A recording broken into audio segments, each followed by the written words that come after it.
कैसे करती है इसका मतलब ऐप पर नोटिफिकेशन आ जाता होगा ना।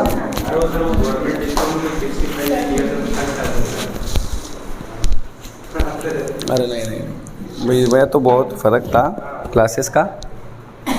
गवर्नमेंट स्कूल में ही पढ़ा हूँ और उसी स्कूल में ही मैं होशियार हुआ हूँ पढ़ाई में, कि प्राइवेट स्कूलों में तो मैं होमवर्क ही करता रह गया। होमवर्क करने में ज़िंदगी निकल गई। इंटेलिजेंट ही मैं सरकारी स्कूल में हूँ।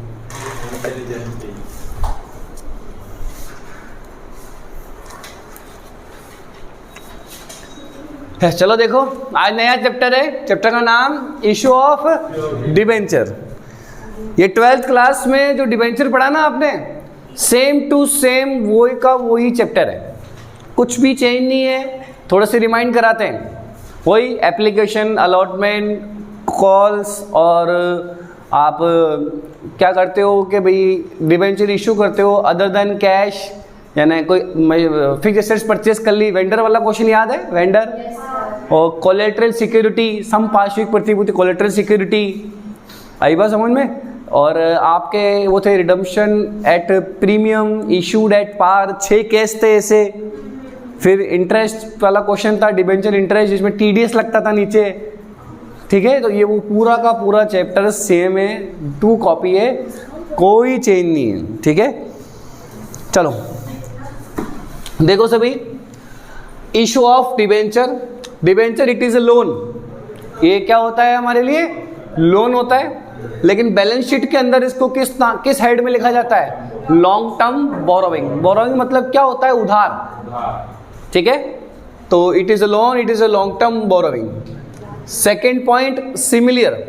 अब जो शेयर्स वाला जो चैप्टर है ना, आपके शेयर्स वाला चैप्टर आपने पढ़ा है, तो जहां पर शेयर्स लिखे हुए हैं वहां पर सिर्फ आपको क्या लिखना है? Debenture. Share application, debenture application. Share allotment, debenture allotment. Share call, debenture call. Share capital. लेकिन यहां पर मैंने परसेंटेज, पर डिबेंचर के आगे एक हमेशा क्या आती है? परसेंटेज रेट आती है। वो क्या है बताएंगे बाद में भी। और डिबेंचर के बाद यहां कैपिटल क्यों नहीं लिखा सर आपने? क्योंकि capital it is a ownership. अगर आप किसी भी कंपनी के अंदर, किसी भी फर्म के अंदर एज ए कैपिटल हो आप, तो मतलब आप कंपनी के या फिर बिजनेस के क्या हो? ऑनरशिप में चले गए आप लोग। लेकिन अगर डिबेंचर तो लोन है, तो लोन तो आउटसाइडर होता है।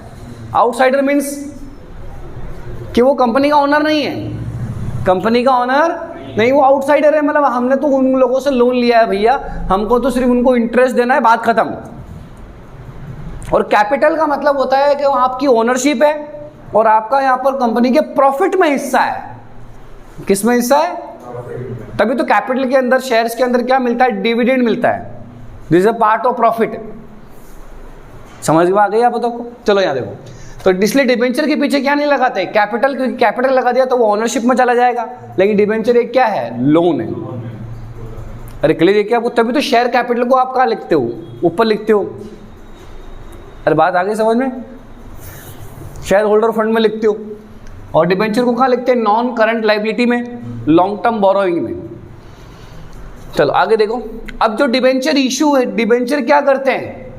इशू करते हैं। अब वो 3 सिचुएशन में इशू होते हैं, जबकि शेयर सिर्फ 2 सिचुएशन में इशू होते हैं। At par, at security premium और एट डिस्काउंट। शेयर सिर्फ 2 में होते हैं, एट पार और एट सिक्योरिटी प्रीमियम। लेकिन यहाँ पर डिबेंचर इशू एट पार में भी होता है, सिक्योरिटी प्रीमियम में भी होता है और डिस्काउंट में भी होता है। बिल्कुल था, पढ़ाया ही नहीं आपको, या तो फिर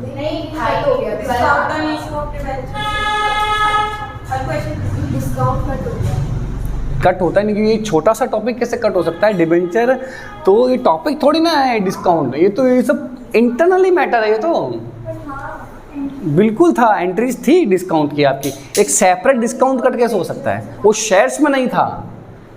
शेयर्स में डिस्काउंट हो चुका है, उस हटे को 5-6 साल हो गए।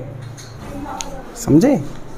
चलो अब एक बेसिक सी एंट्री करते हैं, थोड़ा सा ध्यान देना आप सभी।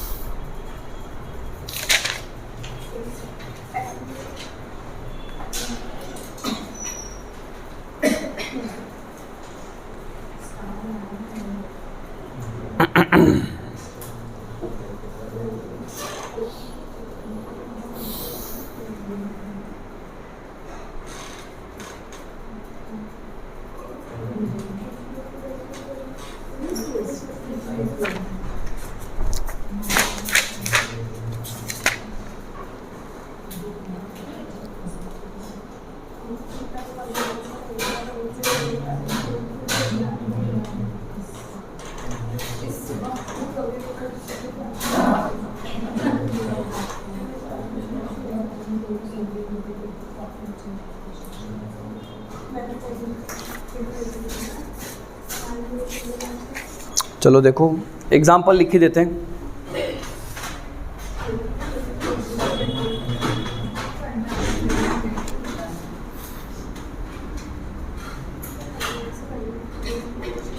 %15 डिबेंचर्स एक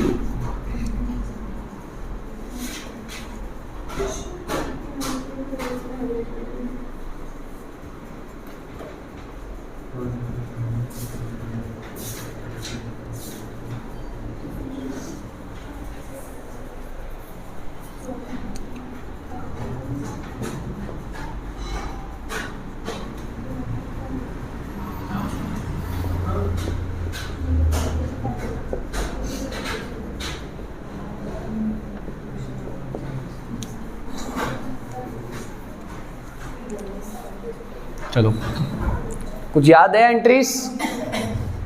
हर एक इंस्टॉलमेंट की कितनी कितनी एंट्रियां होती हैं? 2-2। ये 2 एंट्रीज और ये 2 एंट्रीज। तो सबसे फर्स्ट एंट्री, पहली वाली एंट्री की शुरुआत किससे होगी? बैंक से। बैंक टू क्या लिखोगे भाई? Debenture application. तो 20,000 15% डिबेंचर @10 ईच से मैंने इशू किए, और जिसमें मैंने एप्लीकेशन पर 3 रुपये मांगे, अलॉटमेंट पर 5 रुपये और फर्स्ट एंड फाइनल कॉल पर 2 रुपये। तो 20,000 मल्टीप्लाई बाई 3 60,000 आ गया। Second entry, debenture application account DR और 2 शेयर कैपिटल की जगह क्या लिखेंगे? 15% debentures.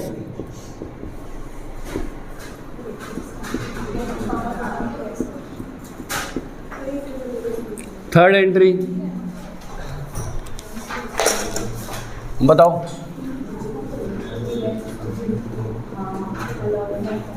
Debenture allotment account DR 2 15% debenture 1 lakh.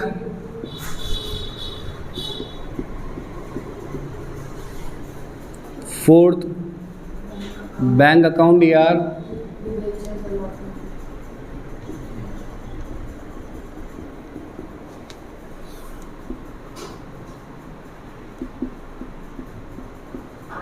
अगला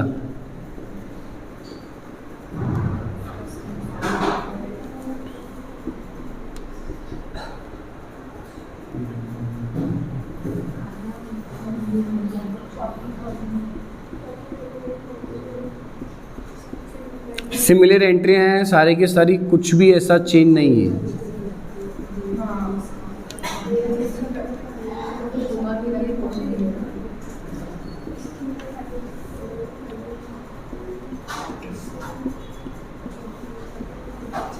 चलो देखो, शेयर्स वाला चैप्टर मेरा जरूर देख लेना पहले, है ना? वैसे वाले सीक्वेंस कर रखा है मैंने। कौन सा शेयर्स? ये इशू ऑफ शेयर्स। सर ये तो पार में कराया ना आपने क्वेश्चन? हाँ, ये पार पे कराया। चलो लिखो उसको। इजी चैप्टर है, वो आपको बहुत अच्छे से समझाया है।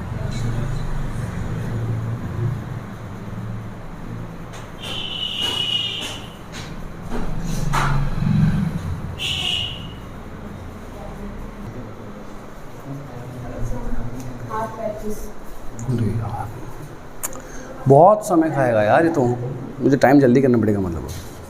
नहीं सर जल्दी मत करो, हम फोटो ले लेंगे। इससे जल्दी मैं बहुत जल्दी तो लाइन पे आ गई हाथवा थी। हाँ सर नहीं बोल रहा है, मैं तो तैयार हूँ लेने के लिए वैसे। चलो सामने देखो,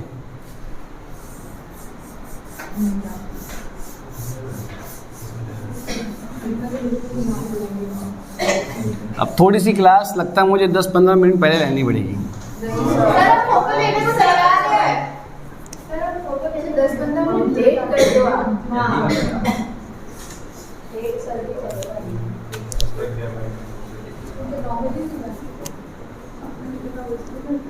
देखो अभी थोड़ा दुख नहीं देखोगे ना तो फिर मुझे मत बोलना, फिर सर्दी आएगी, फिर सर्दी में भी यही सुबह मॉर्निंग टाइम रहेगा। मैं चाहता हूँ जल्दी जल्दी ये कंप्लीट हो जाए तो फिर तुम्हारे 9 से तुम सबके साथ शामिल हो जाओ, मेरी ये इच्छा है। हाँ सर फोटो ले लेंगे हम कल से, अभी से ले लेंगे हम। नहीं सर अगर 8 बजे भी आ जाएंगे ना तो भी तब 8 बजे ही आते हैं। नहीं लेट मैं तो फिक्स 8 बजे से 5 मिनट पहले आ जाती हूँ। 10-15 मिनट लेट नम्रता के घर के बाहर सर यहाँ पे भी आ जाते हैं। आज सर ना आपसे पहले वाला हाँ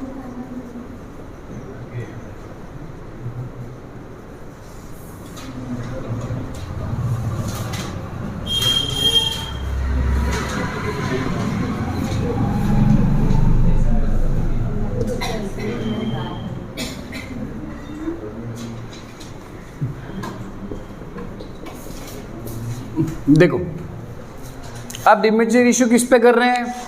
प्रीमियम पर। तो सिक्योरिटी प्रीमियम का मैंने आपको कोई कंसेप्ट नहीं लिखाया है, लेकिन अब इतना नोन होना चाहिए शेयर चैप्टर पढ़ने के बाद कि सिक्योरिटी प्रीमियम को आपको सीआर करना होता है। क्या करना होता है? लेकिन वो बैंक वाली एंट्री में क्रेडिट नहीं होता। कई बार समझ में ड्यू वाली एंट्री में क्रेडिट होता है, जहाँ केवल ओनली ऑन 2 डिबेंचर आता है। समझ गए?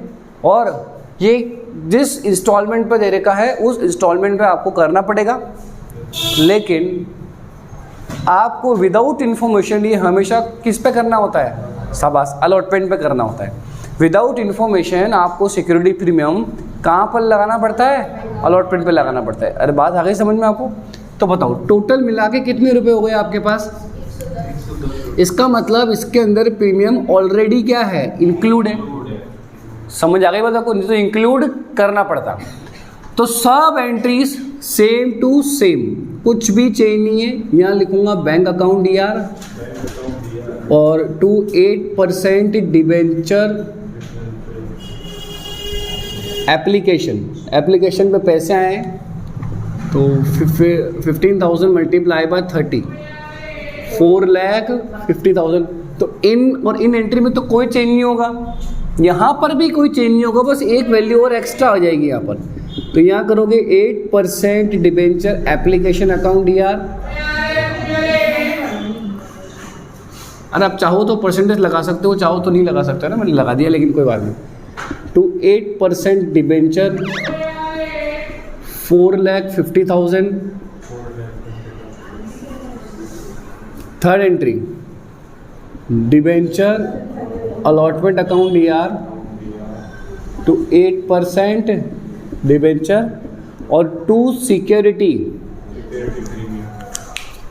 प्रीमियम।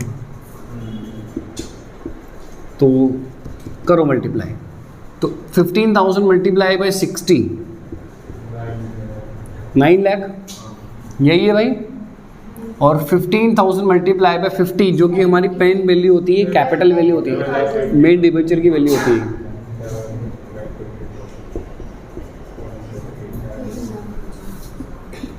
फोर्थ एंट्री है bank account DR to debenture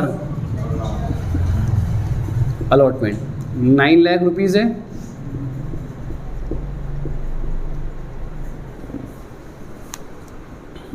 fifth entry debenture allotment account DR, sorry first कौन फाइनल कौन आएगा ना, to 8% debenture 3 lakh.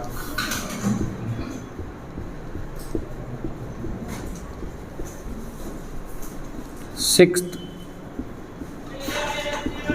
Bank account DR to debenture first and final call account DR. ठीक है, चलो अब एक मिनट रुको, हाथों हाथ आपको वो भी समझा देता हूँ। डिस्काउंट वाला है ना, सेम टू सेम ही है।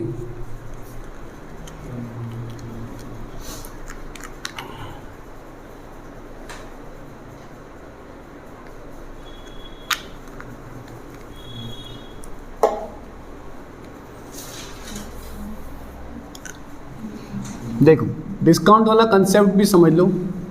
14,000 नहीं लेते हैं। पहले वाले में भी 20,000 लिया था ना। 9% debentures at the rate 10 rupees each eight 100 ले लो एट 10% डिस्काउंट। थोड़ा सा ध्यान देना इसमें ना। एप्लीकेशन पर 30 रुपीज़, अलॉटमेंट पर 50 rupees, first and final call पर 20 रुपीज़। तो बताओ ये मिला के कितने रुपए हो गए? 100। तो 10% का क्या है? डिस्काउंट। तो विदाउट इन्फॉर्मेशन आपकी डिस्काउंट की वैल्यू कहाँ होगी? अलॉटमेंट पर। ये लो। अरे बात आ गई समझ में? क्योंकि 100 रुपीज़ का 10% क्या हो गया? 10% 10 रुपीज़ हो गया। तो 50 रुपीज़ है, 50 रुपीज़ के अंदर डिस्काउंट की वैल्यू क्या है? शामिल है। ठीक है, चलो देखो आगे। तो पहली एंट्री सब कॉमन, बैंक अकाउंट दिया तो 9% to debenture application account 3 lakh.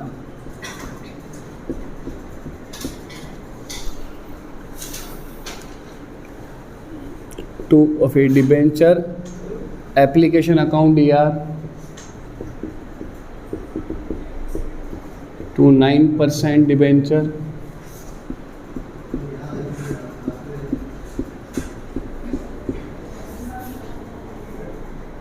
Debenture allotment account दिया।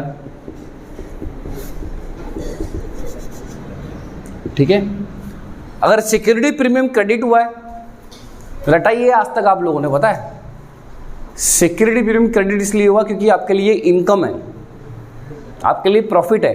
ये 100 रुपये का सर्टिफिकेट देके आप 110 रुपये ले रहे हो। आई बात समझ में आपको? और वो किसी को बेचने जाएगा तो उसको वापस 100 रुपये मिलेंगे, 110 नहीं मिलेंगे। तो कंपनी ने अपने बेनिफिट के लिए 10 रुपये एक्स्ट्रा मांग लिए।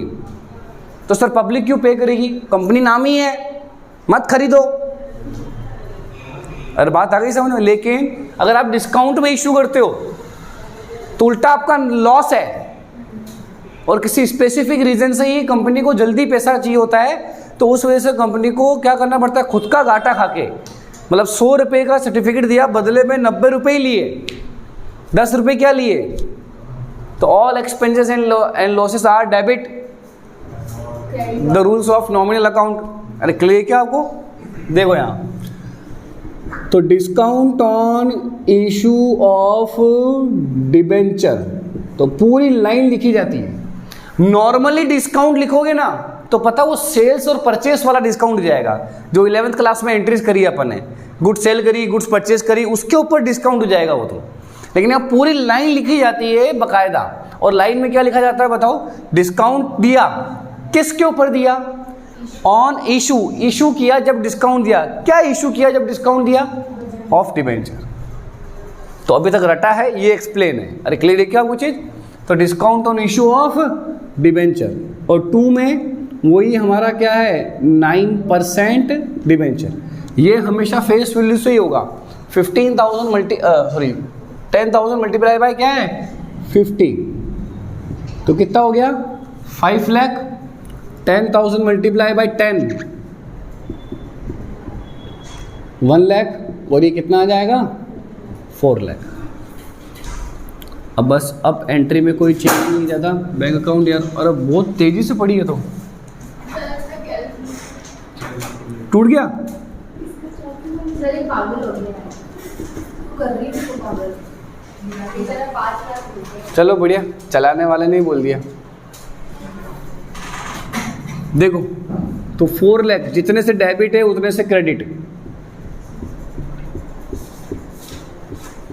चलो आ गया हूँ।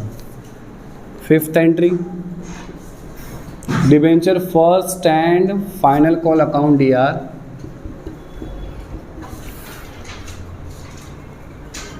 टू 9% डिबेंचर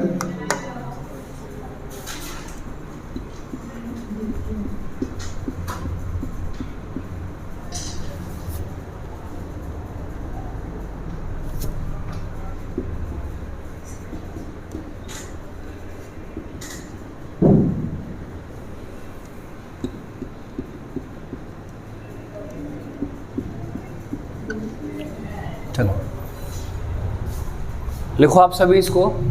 तो ये समझ में आ गया होगा, ये बेसिक इंट्रो है डिबेंचर का पूरा। और नेक्स्ट पॉइंट पढ़ेंगे, वेंडर वाले कुछ केस पढ़ेंगे, समझ आ जाएगी आपको बात।